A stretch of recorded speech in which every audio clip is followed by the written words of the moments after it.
মাদ্রাসা service কমিশনের পরীক্ষা হয়ে গেছে আজ ১ সপ্তাহ হলো। এখনো কিন্তু অনেকের মনে নানা সমস্যার উদয় হচ্ছে এবং সেই রকম কিছু সমস্যা নিয়েই কিন্তু আজকের এপিসোডে আমরা আলোচনা করার চেষ্টা করব। আজকের এপিসোডে মেনলি মাদ্রাসা সার্ভিস কমিশনের পরীক্ষার ওপর যে বিষয়গুলোর উপর গুরুত্ব দেওয়ার চেষ্টা করব সেগুলো দেখুন একে একে আমরা উল্লেখ করেছি। প্রথমেই রয়েছে রেজাল্ট কবে বেরোতে পারে। প্রত্যেকের মনেই কিন্তু এই প্রশ্ন আসছে, সেটা একটু আজকে আমরা আলোকপাত করার চেষ্টা করব। সেই সঙ্গে আমরা আলোচনা করব সাবজেক্ট কোড কি হবে। পরীক্ষার সময় কিন্তু প্রত্যেকটা ক্যান্ডিডেটের কাছে এটা একটা সমস্যার কারণ হয়ে দাঁড়িয়েছিল, সেটার একটু আলোকপাত করার চেষ্টা করব আজকের এপিসোডে। সাবজেক্ট কোড যদি ভুল হয়ে যায় তাহলে কি হতে পারে এবং এই সাবজেক্ট কোড কি হবে, ভুল হয়ে গেলে কি হবে, তার সমাধানটা কি, সেটাও আমরা আজকের এপিসোডে একটু আলোচনা করার চেষ্টা করব। আপনারা ভিডিওটি কমপ্লিটলি দেখার চেষ্টা করুন, সেই সঙ্গে আপনাদের কিছু গুরুত্বপূর্ণ মতামত দেওয়ার থাকলে, কিছু গুরুত্বপূর্ণ কমেন্ট করার থাকলে সেটাও আপনারা নির্দ্বিধায় কমেন্ট বক্সে জানান। আপনাদের মতামত কেবল আমাদেরকেই অবগত করা নয়, যারা আমাদের দর্শক বন্ধু রয়েছেন তাদেরকেও কিন্তু নানানভাবে সেটা সাহায্য করবে। তাই অবশ্যই যদি আপনার কিছু এই ব্যাপারে জানার থাকে, কিছু বক্তব্য দেওয়ার থাকে, কিছু পরামর্শ দেওয়ার থাকে, সেটাও কিন্তু আপনারা নির্দ্বিধায় কমেন্ট বক্সে জানাতে পারেন। আসি ডিটেলস আলোচনায়। প্রথমেই যেটা আমরা আলোচনা করবো সেটা হলো রেজাল্ট কবে বেরোতে পারে। দেখুন, আমাদের পরীক্ষা হয়েছে কত, ৩রা মার্চ, তাই তো? আর রেজাল্ট বলতে কিন্তু কেবলমাত্র 9, 10 নয়, রেজাল্ট বলতে কিন্তু প্রাইমারি আপার প্রাইমারি লেভেলটাকেও বোঝায়, যার পরীক্ষা হয়ে গেছে 1 মাস আগে বা তারও বেশি, প্রায় 1.5 মাস আগে। তার ডেট ঘোষণা করা হয়েছিল মাত্র 6 দিন আগে। আমাদের 9, 10 ক্ষেত্রে কিন্তু কি হয়েছিল, 1 মাস থেকে 1.5 মাস টাইম কিন্তু ক্যান্ডিডেটরা পেয়েছিলেন, কিন্তু যারা প্রাইমারি আপার প্রাইমারি লেভেলটায় দিয়েছেন তারা কিন্তু মাত্র 6-7 দিনের মতো বা 1 সপ্তাহ টাইম পেয়েছিলেন। এখন প্রশ্ন হলো, রেজাল্ট যদি বেরোয় তাহলে কি ওই প্রাইমারি আপার প্রাইমারি এবং 9, 10, 11, 12 দুটোই কি একসঙ্গে বেরোবে, নাকি সেটা আগে পরীক্ষা হয়েছে বলে আগে আর এটা পরে পরীক্ষা হয়েছে বলে পরে? এই প্রশ্নের জবাবে বলা যেতে পারে, দেখুন এ ব্যাপারে কিন্তু কমিশন থেকে কোনো কিছু আপডেট এখনো আপাতত দেওয়া হয়নি। যা আমরা বলবো সেটা কিন্তু সম্পূর্ণই ধারণার উপর ভিত্তি করে। আপনারা কিন্তু এগুলো গ্রহণ করতেও পারেন, নাও করতে পারেন, কেননা আপনারা নিজেরাও অনেক অভিজ্ঞ, আপনারা নিজেরাও কিন্তু এ ব্যাপারে অনেকটা সচেতন এবং আপনারা এ ব্যাপারে কিন্তু অনেকটাই জানেন। তবু যেটা আমরা বলবো যে আমাদের ব্যক্তিগত মতামত থেকে যে রেজাল্ট যেটা আসতে পারে সেটা কিন্তু একসঙ্গেই আসতে পারে। অনেকে বলছেন যে পরীক্ষা আলাদা টাইমে যেহেতু হয়েছে তাহলে আলাদা আলাদাভাবেই হবে। হ্যাঁ, সেটা কিন্তু ভুল নয়, সেটাকেও আমরা মান্যতা দিচ্ছি, সেটাকেও আমরা সম্মান করি। যেহেতু আলাদা সময় পরীক্ষা হয়েছে তাহলে কিন্তু আলাদা রেজাল্ট আসতে পারে, সেটা কিন্তু ভুল কথা নয়। কিন্তু একটা জিনিস লক্ষ্য করতে হবে, এখানে ফর্ম ফিল আপ কিন্তু হয়েছিল একসঙ্গে, তাহলে রেজাল্ট কিন্তু একসঙ্গে আসার সম্ভাবনাটাই বেশি থাকে। সেই সঙ্গে একটা কথা আপনাদের বলবো যে প্রাইমারি আপার প্রাইমারি যে পরীক্ষাটা হলো তারপরে তো আজ 1.5 মাস কেটে গেছে, তাহলে এখনো পর্যন্ত সেই প্রাইমারি আপার প্রাইমারির উপর কোনো রকম আপডেট দেওয়া হয়নি। এবং যখন ডেট ঘোষণা করা হয়েছিল তখন কিন্তু প্রাইমারি আপার প্রাইমারি এবং 9, 10, 11, 12 প্রত্যেকটারই কিন্তু ডেট ঘোষণা করে দেওয়া হয়েছিল, আলাদাভাবে কিন্তু বলা হয়নি যে এখন প্রাইমারি আপার প্রাইমারি বলা হচ্ছে, পরে 9, 10, 11, 12টা জানানো হবে, সেটা কিন্তু হয়নি। অর্থাৎ একসঙ্গে কিন্তু হয়েছিল, পরীক্ষাটা একটু পরে হয়েছে কারণ সেই সময় ডেটটা পাওয়া যায়নি, কেননা মাঝে কিন্তু মাধ্যমিক উচ্চ মাধ্যমিকের ব্যাপারটা এসে গেছিল, সে কারণেই কিন্তু কমিশন পরীক্ষাটা নিতে পারেনি। এবং সেই সঙ্গে কিন্তু ভোটের একটা চাপ এসে যাচ্ছে, কেননা মার্চ মাস পেরিয়ে গেলে ভোট এসে যাবে, সেই সমস্ত কিছু দিকেই দেখেই হয়তো কমিশন সেই সিদ্ধান্ত নিয়েছিল। এটা কিন্তু আমাদের মতামত, কমিশনের কিন্তু নয়, কেননা কমিশন এখনো পর্যন্ত কোনো রকম আপডেট কিন্তু দেয়নি। তো সেই দিক থেকে দেখতে গেলে কিন্তু একসঙ্গে রেজাল্ট বেরোতে পারে। এবং সব থেকে আরেকটা বিষয় লক্ষ্য করুন যে আজ তো 1.5 মাস হয়ে গেল, তাহলে অ্যান্সার লিস্ট পাবলিশের কোনো রকম আপডেট কিন্তু কমিশনের দিক থেকে প্রকাশিত হয়নি, এবং সেটা কিন্তু প্রাইমারি আপার প্রাইমারি লেভেলের কথাই বলছি। 19 এপ্রিলতে এই সবে 1 সপ্তাহ হলো, এর একটু টাইম লাগবে, 1 মাস পরে কি 1.5 মাস পরে যখন হোক দেবে, কেননা সেটাও এখন বলা যাবে না, কেননা সামনে ভোট আছে। এটা বলবো যে যদি একসঙ্গে বেরাক কিংবা আলাদাভাবেই বেরাক, সেটা বেরোবে, এবং সেটা কবে বেরোবে সেটাই এখন প্রশ্ন। এক্ষেত্রে আপনাদের বলি, দেখুন মার্চ মাস পেরিয়ে গেলে আসছে এপ্রিল, এবং তাহলে কিন্তু ভোট এসে যাচ্ছে, তাহলে এপ্রিল, মে, জুন এই 3টে মাস কিন্তু ভোটের সময় কেটে যাবে, এবং সেই সময় কিন্তু ইলেকশন কমিশনের হাতে সমস্ত দায়িত্ব চলে যাবে, এবং মাদ্রাসা সার্ভিস কমিশন কিন্তু সেই সময় কোনো রকম রিক্রুটমেন্ট করতে চাইবে না, কেননা তাদের দপ্তরের সমস্ত কর্মচারীরাও কিন্তু ইলেকশনের কাজে যুক্ত হয়ে যাবে। এটা কিন্তু সব থেকে একটা বড় ভাইটাল ব্যাপার। আর দ্বিতীয় কথা আরেকটা বলবো যে রেজাল্ট বেরানোর ব্যাপারে, দেখুন এখানে ফর্ম ফিল আপ করেছিল কত আপনারা জানেন, কিন্তু পরীক্ষা দিয়েছে একটু কম, কেননা 12,000-এর উপর ক্যান্ডিডেট কিন্তু বাতিল হয়ে গেছেন পরীক্ষায় বসার সুযোগ থেকে। তার জন্য বিভিন্ন কারণে আছে, সেই কারণের উপর আমরা মানে গত এপিসোডে আলোচনা করেছি, সেগুলো আপনারা জানেন, যারা দেখেছেন। আর যারা দেখেননি তারা ডিসক্রিপশন বক্সের লিঙ্ক দেওয়া থাকছে, সেখানে ক্লিক করে আপনারা দেখে নিতে পারেন।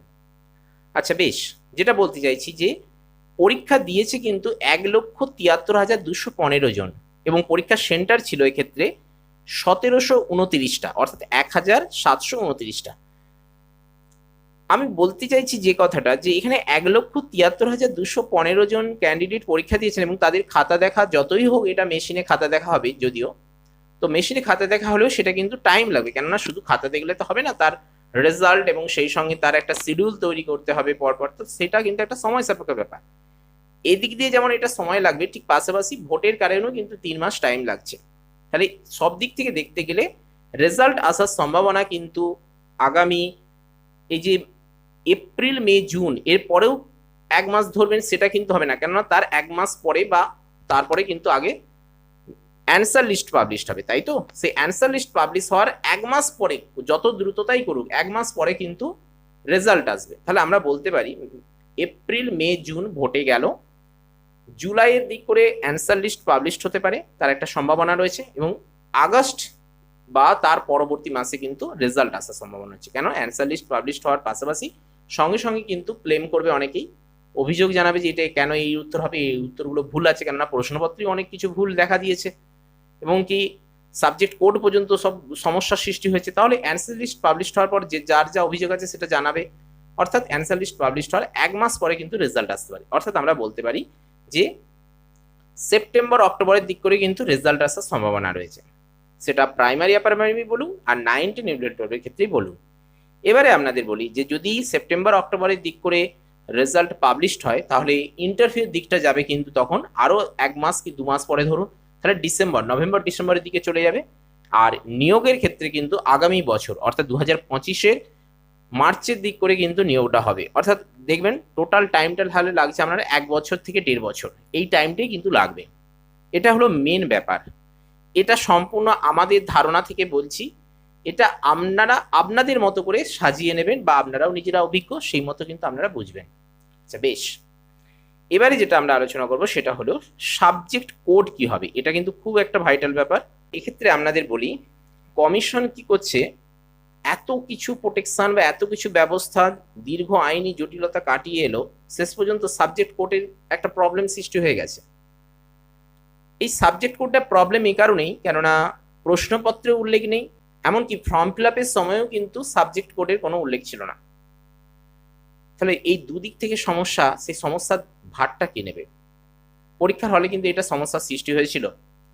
অনেকে কিন্তু বলছেন যে আপনারা এ ব্যাপারে পরীক্ষককে জিজ্ঞাসা করতে পারতেন যে আপনারা কি করে বলছেন, বা যেটা আপনারা বলছেন সেটা কি করে দেবো। হ্যাঁ, এক্ষেত্রে একটা কথা আপনাদের প্রথমেই বলি যে সাবজেক্ট কোড হবে কিন্তু যার যার রোল নাম্বার দেওয়া রয়েছে অ্যাডমিট কার্ডে, সেই অ্যাডমিট কার্ডের রোল নাম্বারের প্রথম 3টে ডিজিট, অর্থাৎ first 3 digit is the subject code. প্রথম 3টে ডিজিটই হলো তার সাবজেক্ট কোড। এখন সমস্যা হয়েছে, বিভিন্ন সেন্টারে কিন্তু বিভিন্ন সমস্যা হয়েছে। কোনো ক্লাসে বা শ্রেণীকক্ষে যে পরীক্ষাটা হচ্ছে, সেখানে কোনো দিদিমণি বা মাস্টারমশাই এক বলে দিয়েছেন, কি বলেছেন জানি না, তবে বিভিন্ন বলেছেন, যার জন্য কিন্তু সমস্যার সৃষ্টি হয়েছে।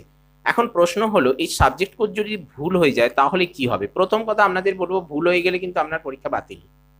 কেন? এখানে কোনো ব্যক্তিগতভাবে কোনো পার্সন বা কোনো শিক্ষক মহাশয় খাতা দেখছেন না, দেখবেন কিন্তু কম্পিউটার বা মেশিনে যদি খাতা দেখা হয়, তাহলে আপনার এই সাবজেক্ট কোডের জন্য কিন্তু সরাসরি আপনার পরীক্ষাটা বাতিল হয়ে যাবে।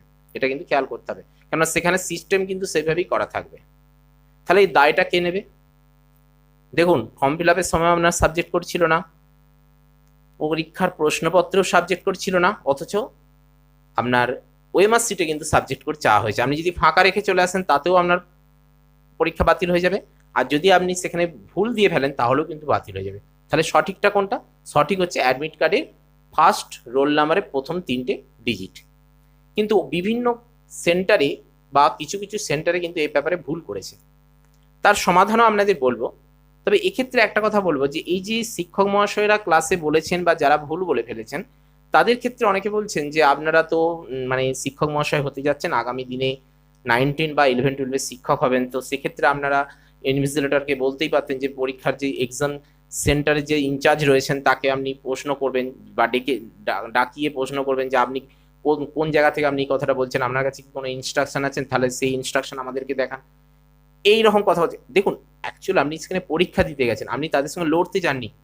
ওনারা যথেষ্ট অভিজ্ঞ, ওনাদের সঙ্গে আপনি কি করে লড়বেন বা আপনি এগুলো করবেন? এটা হয় একটা প্রশ্নের জন্য 90 মিনিট 90 নাম্বার, তারপরে নেগেটিভ মার্কিং আছে। আপনি এখানে পরীক্ষা দেবেন নাকি ওই শিক্ষক মহাশয়ের সঙ্গে বা এক্সাম সেন্টারের ইনচার্জের সঙ্গে আপনি তর্ক বিতর্ক করতে যাবেন? তাহলে আপনার আদৌ পরীক্ষা দেওয়া হবে? হ্যাঁ, আপনি ভবিষ্যতে শিক্ষক মহাশয় হতে যাচ্ছেন, আপনার একটা রেসপন্সিবিলিটি থাকা দরকার, আপনার একটা দায়িত্ব জ্ঞান থাকা দরকার, আপনার মধ্যে এত বুদ্ধি থাকা দরকার, বিচক্ষণতা থাকা দরকার, খুব ভালো কথা।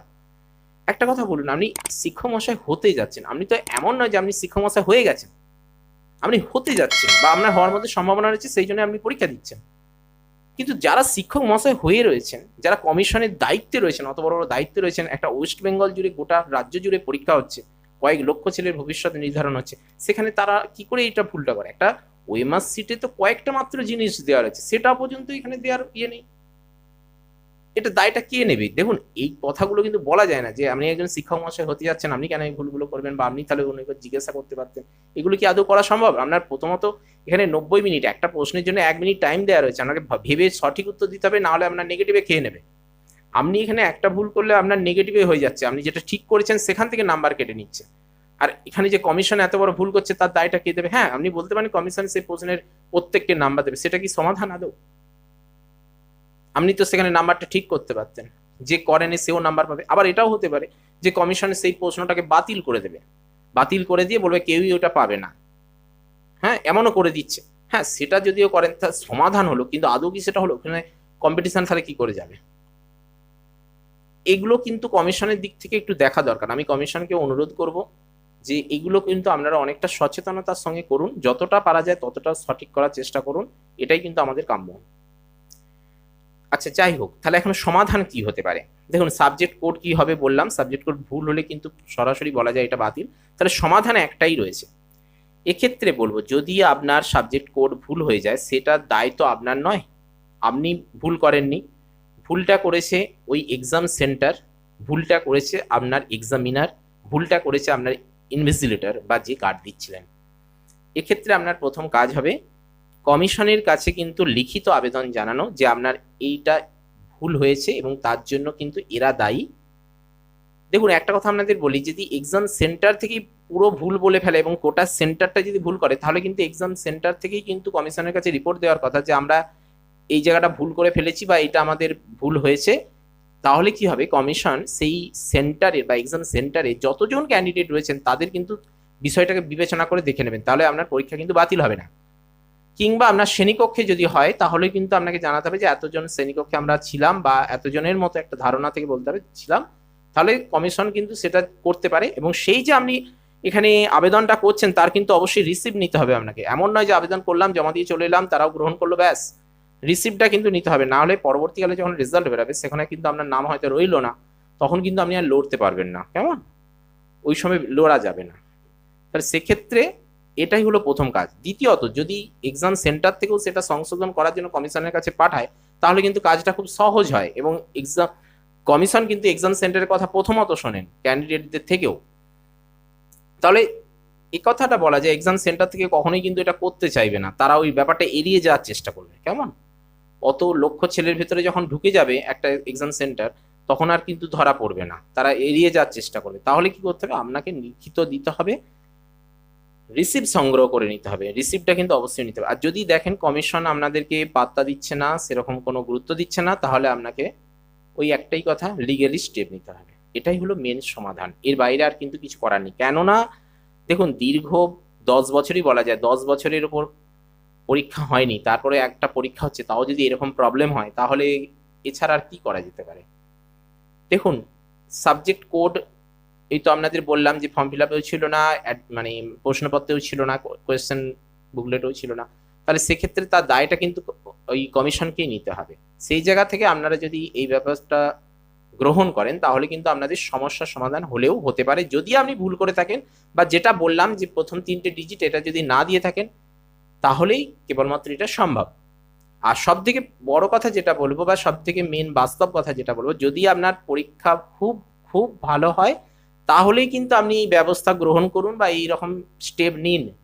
নচেত যদি আপনি মনে করেন যে আপনার পরীক্ষা ততটা ভালো হয়নি, তাহলে সেক্ষেত্রে বলবো অত ঝামেলার দরকার নেই, চুপচাপ থাকুন। এসব কিছু করার দরকার নেই, চুপচাপ থাকুন। কেননা আপনার সাবজেক্ট কোডের থেকেও আপনার পরীক্ষা তো নিজেই যখন বুঝতে পারছেন অতটা ভালো হয়নি এবং তার থেকেও নেগেটিভও আছে, তাহলে চুপচাপ থাকাটাই ভালো। দেখুন, সব দিক থেকে বললাম, আমি কাউকে ছোট করতে চাইছি না। আপনারা নিজেরাও বিচক্ষণ, আপনারা নিজেরাও অভিজ্ঞ, আপনারা নিজেরাই এটা বুঝতে পারবেন বা ক্যালকুলেশন করে নিতে পারবেন। তো এটাই কিন্তু আজকের এপিসোডে আমরা মেনলি আলোচনা করার চেষ্টা করলাম। এবার আপনারা আপনাদের মতামত জানান, আপনাদের কিছু গুরুত্বপূর্ণ কমেন্ট থাকলে সেটাও করুন, আমরা সসম্মানে সেগুলো গ্রহণ করব এবং চেষ্টা করব উত্তর দেওয়ার। তো আজকের এপিসোড আমরা আপাতত এইগুলো নিয়ে আলোচনা করলাম। দেখা যাক, আপনারা যদি আরও কিছু জিজ্ঞাসা থাকলে সেগুলো নির্দ্বিধায় কমেন্ট বক্সে জানাতে পারেন। সেই সঙ্গে ভিডিওটি ভালো লাগলে একটি লাইক করতে পারেন, প্রয়োজনের সাথে অবশ্যই শেয়ার করতে পারেন এবং চ্যানেলে নতুন এসে থাকলে কিংবা পুরনো ক্যান্ডিডেট এখনো পর্যন্ত সাবস্ক্রাইব করে না থাকলে অবশ্যই সাবস্ক্রাইব করে অল নোটিফিকেশনটি অন করতে পারেন, কেননা আপনাদের উৎসাহই আমাদের এগিয়ে চলার একমাত্র পাথেয়। তো চলুন, আজ আপাতত এই পর্যন্তই। No more today. দেখা হচ্ছে পরের এপিসোডে। জয় হিন্দ, বন্দে মাতরম।